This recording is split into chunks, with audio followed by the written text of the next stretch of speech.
He was selling out tours, dropping albums, crying on stage in front of screaming fans who thought they knew him. And the whole time, a little girl's body was allegedly sitting in the front trunk of his car. Make it make sense. This is the story of 21-year-old musician David Burke, known to the world as D4vd, and 14-year-old Celeste Rivas Hernandez. A case so heavy, so layered, so deeply disturbing that months after the first discovery, people are still trying to wrap their heads around it. So let's go through this together. Before we go on, do well to like and subscribe. Now let's get into the details. Things take a sharp turn on a Thursday afternoon, April 16th. That is when LAPD shows up at David Burke's Hollywood Hills home, and they did not come to talk. We are talking full tactical gear, rifles out, broad daylight. Based on images released by the LAPD, it looks like they forced the front gate open with a battering ram. Like, this was not a polite knock on the door situation. This was, we are coming in and you are not stopping us. Officers had their dogs with them. They had their weapons ready. And from the footage that circulated online, you could hear them telling David exactly what was about to happen if he tried anything. David did not resist. But to understand how police even got to that moment, that dramatic battering ram, dogs barking, rifles out moment, you have to go back further. Because this case does not start with an arrest. It starts with a car, a Tesla, just sitting there. According to LAPD, neighbors in the Hollywood Hills had been noticing this Tesla for a while. Nobody could pin down exactly when the complaints started rolling in, but by around early August of 2025, people were paying attention to it. And the strange part was not just that the car was parked. It was that the car had been moving. Neighbors said it had been shifted around the neighborhood multiple times over the previous 3 months. And then one day, it just stopped. It parked itself less than 2 blocks from the house David had been renting, and it did not move again. Anyways, on August 27th, parking officials ticket the Tesla. At that point, it is just an abandoned vehicle getting a fine. Then, about a week later, around September 5th, it gets towed to an impound lot. Still, at that point, nobody is thinking crime scene. It is just a car somebody forgot. Until it is not. Because by September 8th, workers at the impound lot start noticing something wrong. There is a smell. Not a normal car smell. Not something you brush off. A really deeply wrong smell. And that is when they call police. Moving on. Because this is where the case turns into something you cannot unhear. Investigators search the Tesla. And inside, in what is called the frunk, that is the front trunk, they find a body bag covered in insects. There is a powerful smell of decay. They partially open the bag and find a decomposed head and torso. And then they look underneath that first bag. There is a second one, and inside that second bag are her arms and her legs. Period. Let that sit. When the medical examiner later describes what she was found wearing, it was black leggings, a tube top, a yellow chain bracelet, and stud earrings. She looked like a teenager because she was one. A 14-year-old girl, dismembered and sealed inside bags that had been sitting in that car for what investigators believe was weeks, possibly months. And here is the detail that hits harder than almost anything else in this entire case. Celeste's body was found on September 8th, just one day after her 15th birthday. She never made it to 15. The autopsy results were sealed at the time by a judge at LAPD's request, so a lot of the specific details were not public yet. But what the coroner did confirm early on was that Celeste had been in that vehicle for an extended period of time. And that, based on that timeline, investigators believed she was still 14 years old when she died. Now let me tell you something about who this girl was, because she deserves more than just being a name in a case file. Celeste Rivas Hernandez was from Lake Elsinore, California. Not Hollywood, not a music industry zip code. It is a working-class family town about an hour away from where her body was ultimately found. She lived there with her family. By all accounts, she was a regular teenager, a kid. Then, in February 2024, that changes. Celeste is reported missing for the first time. She was 13 years old, still in 7th grade, and her family starts putting up missing persons posters, sharing them everywhere, pushing them out across social media, doing everything that families do when a child disappears and the world is not paying close enough attention. Oh, so now, Here is where it gets deeply unsettling, because around this same time, a detail surfaces that makes the hair on the back of your neck stand up. Someone who was worried about Celeste had actually sent an email to an address connected to David through his record label's domain. And the message was direct. They referenced her disappearance. They told him there was talk he might be involved. And they basically said, if that is true, do the right thing and bring her home. Her parents were worried sick. And within days of that email being sent, Celeste came home. At least temporarily. Girl. But there is more. About a month before she was first reported missing, someone captured a live stream. According to CNN, viewers watching at the time said a girl who appeared to be Celeste, going by that name, showed up on screen with David during a Twitch stream. They were talking, laughing, just hanging out for hours. And at the very end of that stream, he laughs and says, "Delete everything." It's controversial of raping kids.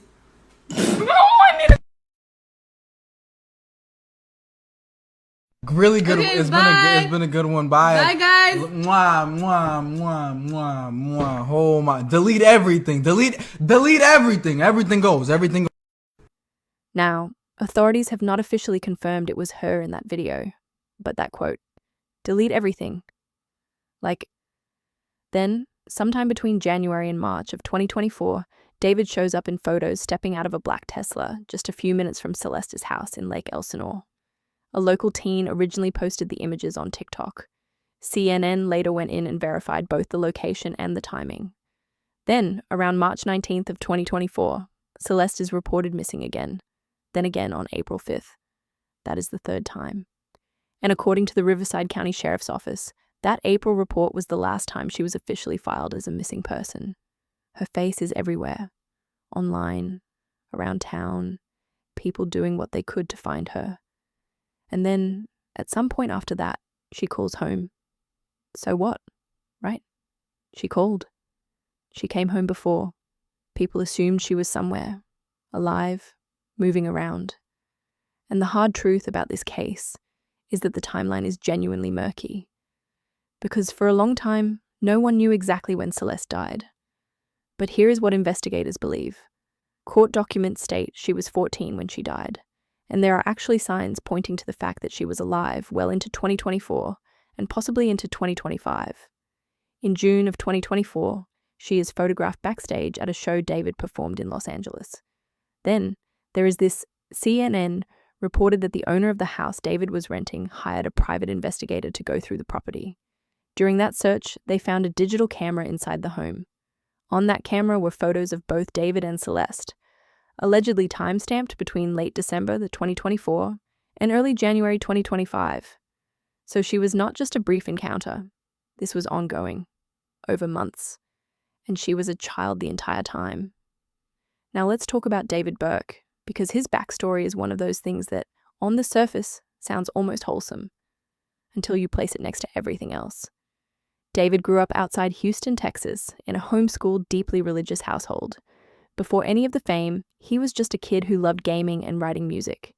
He started posting videos of himself gaming alongside original music online.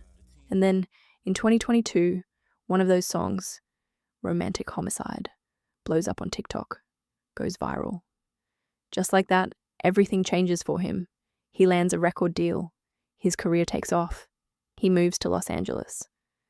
CNN reports that in February 2024, his management company rents him a house in the Hollywood Hills, $20,000 a month. His debut album, Withered, releases and enters the Billboard 200 at number 13. He kicks off a national tour in August 2025. Career building, money coming in, world opening up. But hey, there is a character David performs as during his shows. He comes out with a shirt that looks like it has bloody handprints on it, a blindfold over his eyes, an alter ego he built into his creative world. In an old resurfaced interview, he explains the story behind it. He says the character, named Itami, which means pain in Japanese, is basically an agent of chaos. His words: he's basically an agent of chaos, kind of my alter ego. At the time, that was just creative storytelling, an artist building a world. But then you go back to Romantic Homicide itself. Lyrics like, "In the back of my mind, I killed you, and I didn't even regret it. The song dropped in July 2022, and the official music video released a few months later, on September 7th, 2022, which just so happens to be Celeste's birthday. People online caught that, and they did not let it go. And then there is one more thing. In December 2023, an unreleased track leaks online. The title? Celeste Demo Unfin. So what? Can his lyrics actually be used against him in court? Like, is that even legal? And the answer is, it is complicated.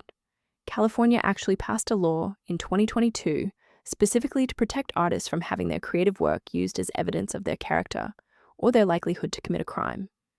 The concern was that people, particularly Black artists, were being judged for what they wrote, not what they actually did. The law warns directly against using music to suggest someone is more violent or more dangerous. That does not mean it is completely off the table. Prosecutors could still push for certain lyrics to come in, especially something like that unreleased track with her name in the title. But whether any of it ends up in front of a jury is still an open question. After Celeste's body was found in September, LAPD searched the Hollywood Hills home David had been renting. Officers took a computer and a few other items from the property. But then separately, the owner of the house hired a private investigator to go through the place, and that investigator found something in the garage that stopped people cold. A burn cage incinerator, still in the box, never opened, never used. The kind of heavy-duty metal container designed to burn things at extremely high temperatures, up to around 1,600 degrees. Marketed for burning yard waste, debris, animal carcasses on farms. And sitting right next to it, a chainsaw, also unused. Now, there is no confirmation that either of those items connected to anything in this investigation. Nobody is saying definitively what they were bought for. But when you place them inside the story of what allegedly happened to this girl, it is the kind of detail that does not let you rest easy. Not long after the search, David broke his lease and moved out of the Hollywood Hills house. He was ultimately arrested at a different property a few miles away. Here is something that most people glossed over in the coverage, but it matters. A Los Angeles County grand jury had been investigating Celeste's death for months before the arrest happened. David was allegedly the focus of that investigation. Most people only found out the grand jury even existed because his family, his parents and his brother, pushed back in a Texas court after being subpoenaed to testify. Then, on April 16th, LAPD arrested David on what is called a probable cause warrant. And this is where things get complicated because a probable cause arrest means investigators believe they have enough to take someone into custody. But prosecutors still have to formally decide whether to file charges. Those are two different things. So, at the point of the arrest, David was in custody. Charges had not officially been filed yet, and the legal clock was running. His attorneys were quick and clear in their public statement. They said, "Let us be clear. The evidence will show that David Burke did not murder Celeste Rivas Hernandez, and he was not responsible for her death." And just like that, this case moved from investigation into the full weight of the legal system. Moving on to what the autopsy eventually revealed, how the medical examiner's office became its own battlefield in this case, and what prosecutors are actually working with when they walk into that courtroom. That is coming in the next part. For months after Celeste's body was found, the public knew almost nothing about how she actually died.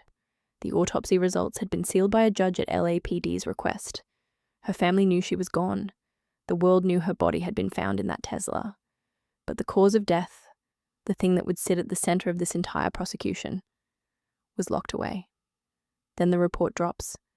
And let me tell you something. It is not easy to read through. But it matters. Because this document is going to be the backbone of everything that happens in that courtroom. The Los Angeles County Medical Examiner released a formal statement alongside the findings, and the chief medical examiner, Dr. Akpo, said something that does not sound like typical official language. He said the family had been waiting too long, that it was, in his words, unfathomable, that they had to wait this long to learn what happened to their daughter. He talked about transparency, social justice, and the community's right to information. For a chief medical examiner to speak like that, publicly, with that kind of weight, people noticed. So, what did the report actually say? The official cause of death, multiple penetrating injuries caused by objects. The manner of death, homicide. Now let's break that down because the details inside this report are where the legal battle is going to be fought.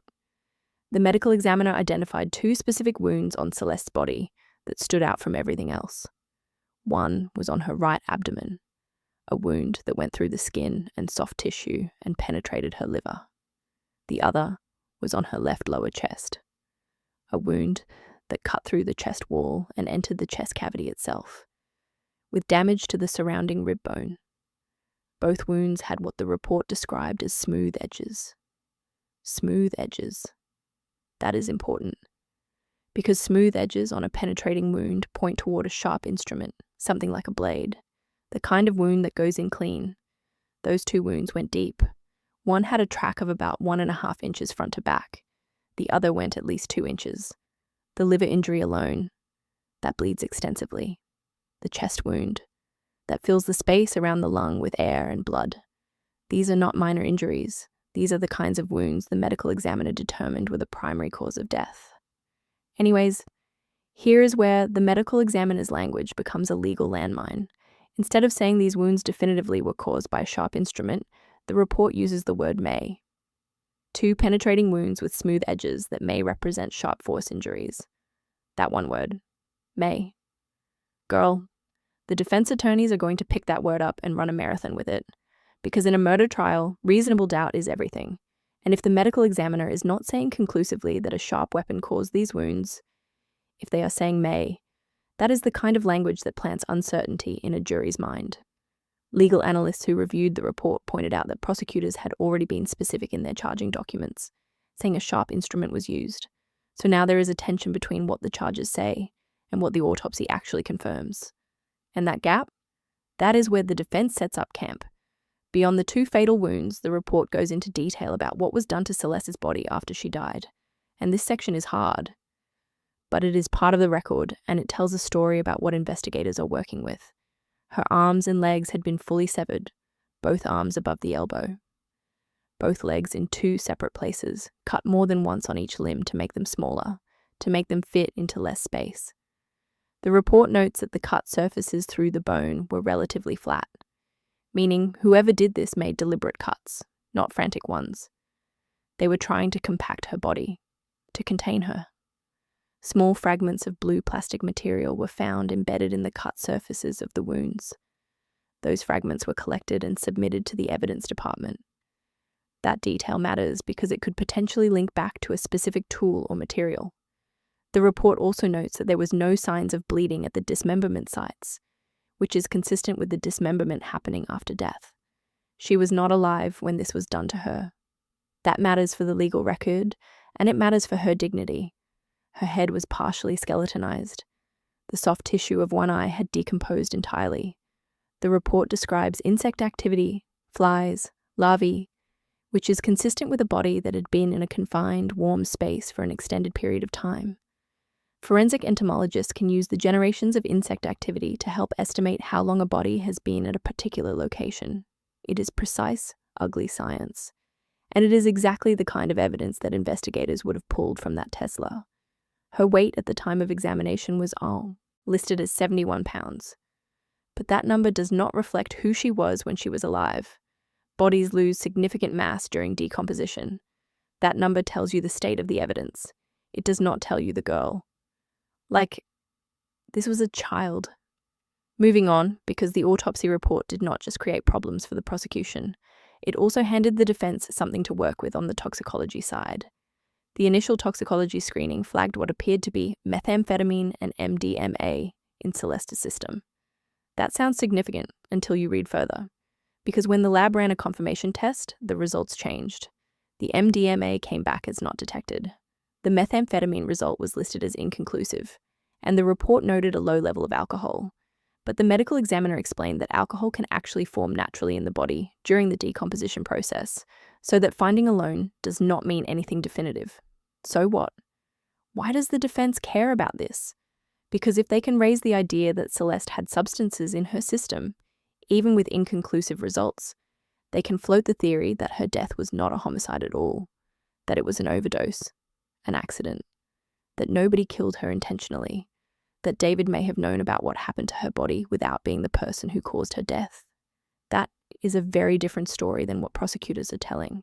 And legal observers who have been tracking this case have pointed out that the confirmation test results, the ones that came back negative, are the more reliable findings. But in front of a jury, the initial positive screening still got entered into the official record, and the defense will make sure the jury hears about it. This is going to come down to who explains the science better. And that battle starts with whoever sits in the medical examiner's witness chair. Here is something that did not get enough attention in early coverage, but is actually one of the most significant parts of this entire case. The medical examiner's office and the LAPD were not on the same page. For a long time, we are talking months, the medical examiner could not, or would not, confirm that Celeste's death was a homicide. The body was in an advanced state of decomposition. The cause of death was genuinely difficult to establish. And for a period that stretched well into early 2025, the medical examiner's official position was essentially, we cannot determine this yet. There was even a point where people close to the case were being told they might never be able to establish cause of death at all. LAPD wanted a homicide ruling. They had been pushing for it. Sources described the tension between the two agencies as unusual, the kind of friction that almost never becomes visible in a case like this. And yet here it was, out in the open. LAPD had investigators who were certain about what happened to Celeste. The medical examiner was not ready to put that certainty on paper. Then, something shifts. Additional experts are brought in, outside consultants, people with specialized knowledge in forensic anthropology, in reading wounds on decomposed remains. And over time, the medical examiner moves from undetermined to homicide. The report is completed. The cause of death is established as those two penetrating wounds. Oh, so now, the defense is going to subpoena every internal communication the medical examiner's office produced during those months. Every email, every note, every time someone wrote undetermined or cannot confirm. Because if they can show a jury that this conclusion took months of pressure to reach, that it was not obvious, that it was not clear, that people within the investigating agencies were themselves uncertain, that is reasonable doubt on a silver platter. The prosecution knows this. That is exactly why the charging documents and the official statements have been so precise in their language. But precise language does not erase a paper trail, and the defense is going to chase every piece of that trail all the way to the witness stand. So what does the prosecution actually have to work with? Because despite all of this, despite the messy toxicology, despite the word may, despite the ME feud, charges were filed, and they were not small charges. That is coming in the final part. Let me tell you something.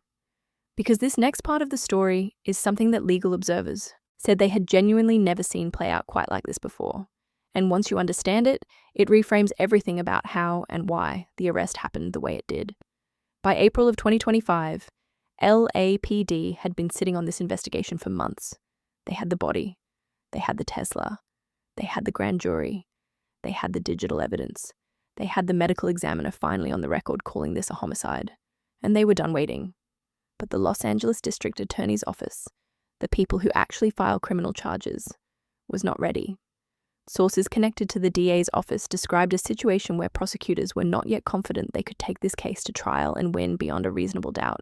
That is the standard for filing charges, not just believing someone did something, believing you can prove it to 12 strangers in a courtroom.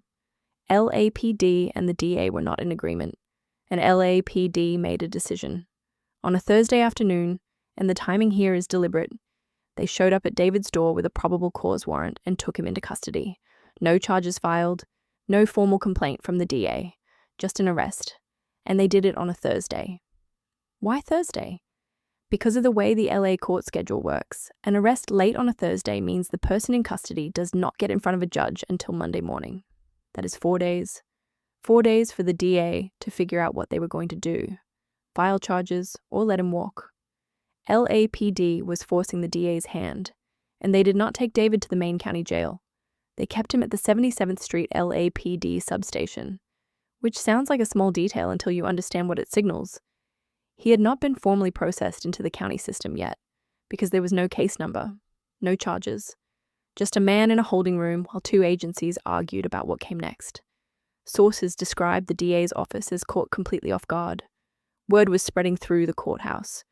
People talking in hallways, meetings being called, everybody trying to figure out how this was going to land. On one side, LAPD saying they were not going to keep watching this case get pushed down the calendar. On the other side, the DA's office trying to decide whether to file charges they were not fully prepared to argue yet, or release David and deal with the public fallout of that decision. Period. The LAPD played chess. They made a move that put the DA in a position where either outcome came with consequences. And then the DA filed charges. When the charging documents came out, they did not hold back. David Anthony Burke, known as D4vd, was charged with first-degree murder. But the prosecution did not stop there. They added special circumstances, which in California can make a murder case eligible for the death penalty. 3 special circumstances were attached to these charges. The first, lying in wait, meaning prosecutors allege this was not a spontaneous act, that Celeste was lured, and that the circumstances of her death show planning and premeditation.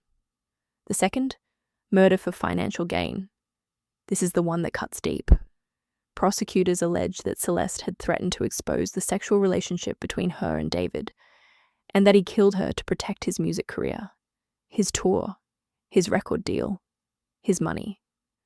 The prosecution's argument is that Celeste's death was not about rage or a moment that got out of hand. It was a calculation. She was a threat to his income, and he removed the threat. The third special circumstance, murdering a witness. The prosecution says that the investigation Celeste was a witness to was the investigation into the sexual acts David allegedly committed against her while she was under 14 years old. By that argument, she was not just a victim of violence, she was silenced specifically because she was a witness. And on top of the murder charges, David also faces charges for sexual acts with a minor and mutilation of human remains. Like the scope of what this child allegedly endured from the person who was supposed to be someone she trusted being around. His attorneys responded quickly and clearly. Their statement said, "Let us be clear. The evidence will show that David Burke did not murder Celeste Rivas Hernandez, and he was not responsible for her death." Some legal observers believe the defense strategy may go even further than that, not just saying David did not kill her, but arguing that she was not murdered at all, that her death was an accident, an overdose, and that whatever David knew about her being in that car, it does not make him a killer. That theory would lean heavily on the toxicology uncertainty, the word may in the autopsy report, and those months of back and forth in the medical examiner's office. It is not a simple defense, but it is a real one. So what does the prosecution actually have beyond the autopsy report? Investigators are said to be working with over 40 terabytes of digital evidence. That number is not small. 40 terabytes is an enormous amount of data. Text messages, photos, videos, location data, app activity, social media, cloud backups. In 2025, a 21-year-old who moves through the world on his phone leaves a digital trail that is almost impossible to fully erase. There are the photos found on the digital camera inside the house, allegedly showing David and Celeste together as recently as early 2025. There is the surveillance footage collected from Ring cameras and doorbell cameras in the Hollywood Hills neighborhood, showing the Tesla being moved around the streets near his home over a period of months. A private investigator working independently went through that neighborhood footage and built a timeline, tracking the car's movements in the weeks before it was finally left in the spot where it got ticketed and towed. There is the question of how Celeste even got to David's house on the night prosecutors believe she was killed. She was 14. She could not drive herself. Someone arranged her transportation. And that arrangement, whether it was an Uber receipt, a text message, a phone call, is the kind of digital breadcrumb that does not disappear. There is the burn cage in the garage, still in its box. The chainsaw, still unused.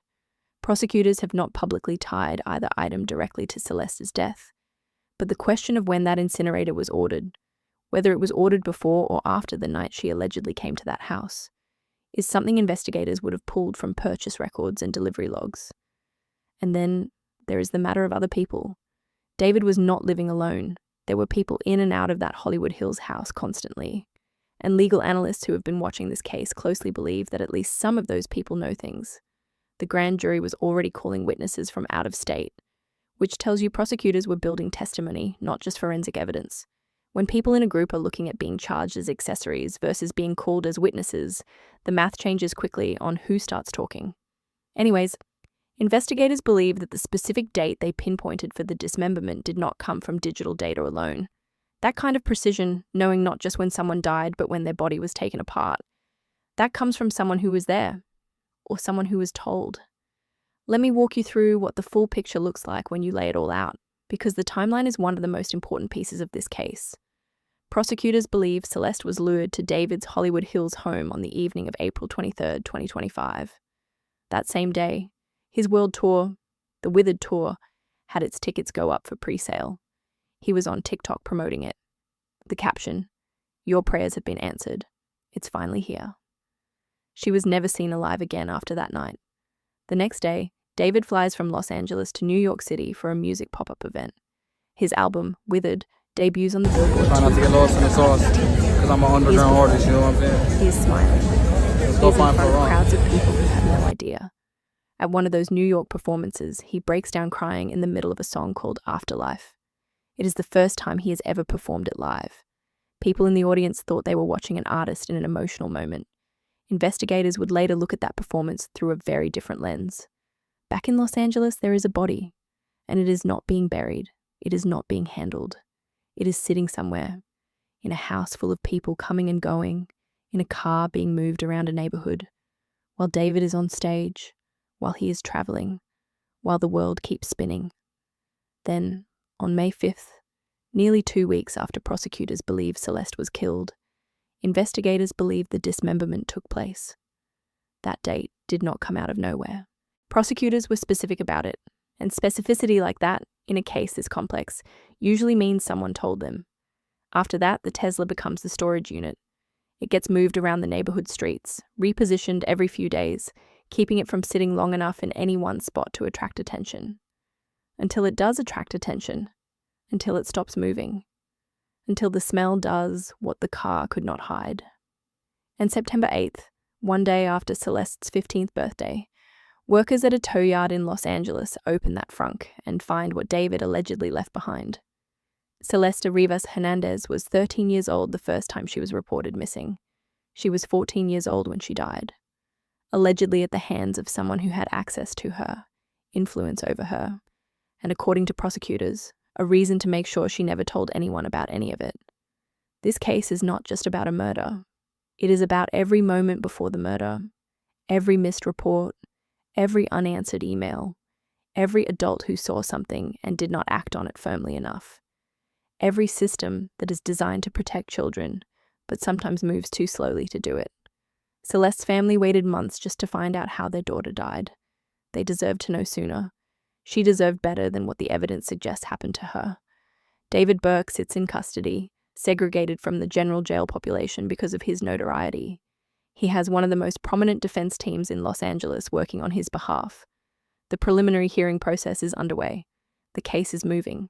And somewhere in Lake Elsinore, California, a family is living with a grief that no verdict will ever fully touch. I said what I said. If there are children in your life, pay attention to them. Ask questions. Believe them when they tell you something feels wrong. Because the lesson in Celeste's story is not just about what one person allegedly did. It is about how long it took for the world around her to stop looking away. We will keep following this case as it develops. If anything in this story moved you, share it. Because the least we can do is make sure her name is known. Celeste Rivas Hernandez. Remember her.